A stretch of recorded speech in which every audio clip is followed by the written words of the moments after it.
Hello mga kaagri, welcome back to my channel. Ngayon mga kaagri, papakita ko sa inyo na gagawa tayo ng harang dito sa ating kulungan sa ating inahing baboy kasi 106 days na ito ngayon mga kaagri ay gagawa tayo ng harang sa kanya para pag manganak siya ay hindi maiipit yung biik. Yan, pakita ko sa inyo mga kaagri kung ano yung ginawa ko.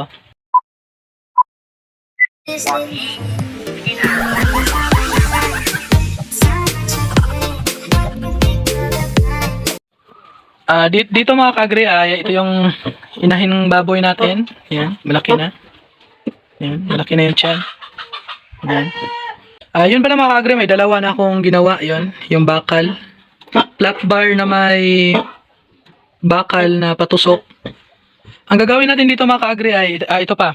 Yan, gumawa ako ng 8 piraso. Yan. Ito mga kagri ay tayo lang gumawa nito. Yan. Bali, 6 to, tapos 2 na nakakabit doon. Ang plano ko mga kaagri ay lalagyan dyan ng 4 at saka 4 din dito sa kabila. Tapos bawat dulo dito ay lalagyan ko ng kawayan dito sa gitna. Bali, 4 na pirasong kawayan. Bali, dyan ko ilagay yung kawayan.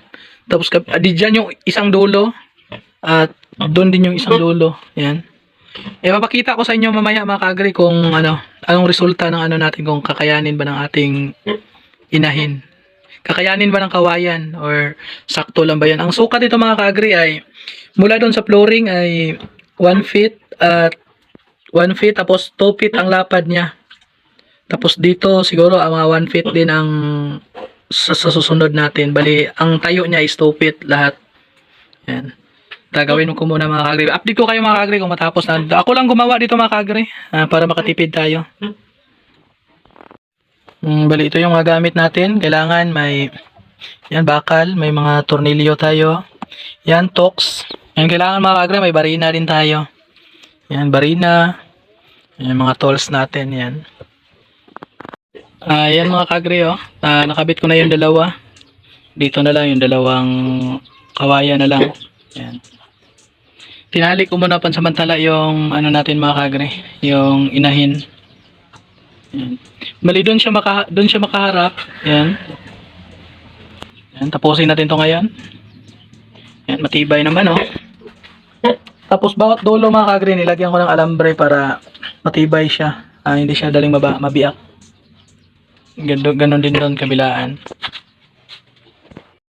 Ayan mga kaagri, tapos na yung ginawa natin yung yung parang DIY natin na crates para di maipit yung biik pag mamanak yung ating inahin. Yan.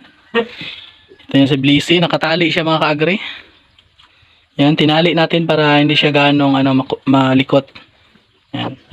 Ito pala ngayon mga kaagri, 109 days.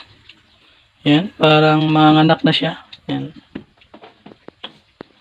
Yan, sakto lang yung paghiga niya. Yan. Hindi siya ganong mahirapan. Kasyang-kasya lang yan mga kaagri. Yan. Tapos, mamaya gugulong yan. Yan.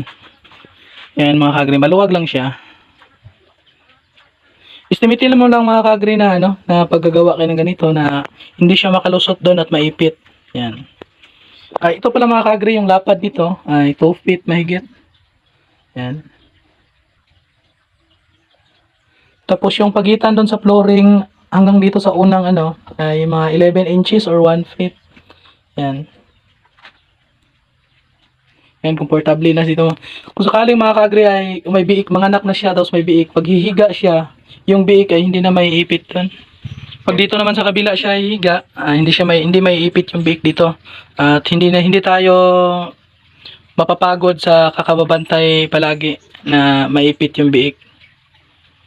Sa ngayon mga kaagri, ito muna yung parang crates natin sa ating inahin.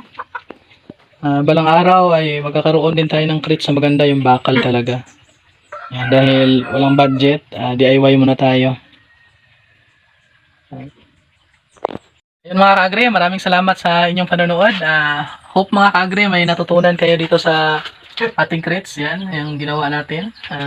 Kung wala naman kayong budget mga kaagri, ito pwede nyo itong gawin para hindi tayo mamatayan ng biik na maipit. Ito lang sa akin mga kaagri, DIY. Kawayan, at kawayan, tapos bakal na maliliit. Ang ginastos ko lang siguro dito mga kaagri ay bumili lang ako ng bakal sa junk shop. Siguro gastos ako ng 150. At ito namang kawayan dito sa amin ay libre lang. Doon sa amin ay marami doon. Kinuha ko lang. Sa halagang 150 pesos mga kaagri ay meron na tayong yan, DIY na crates para sa inahin natin na mga nganak. Yun lang mga kaagri, maraming salamat. Hope na subaybayan yung aking YouTube channel, Marlon Agri Vlog, at palike na rin mga kaagri para i-recommend pa ito ni YouTube. Maraming salamat mga kaagri. Thank you and bye-bye.